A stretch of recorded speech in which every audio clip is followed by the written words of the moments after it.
classroom. Ayan. Walang kagamit ka. Walang mga modules. Ito, lalagyan ko ng plastic cover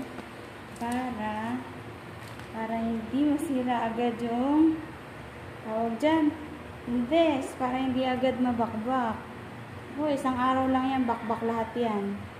Ayan, nilagyan ko siya ng scotch tape at ng plastic cover para hindi siya agad masisira.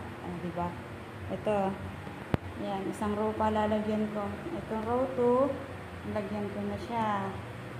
Ayan, lagyan ko na yung row 2. Tatadtarin ko ng ano yan, kaya lang ito na bili na.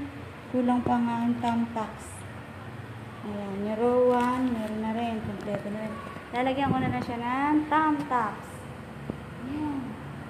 Matatapos din ako. Ay. Buhay guro.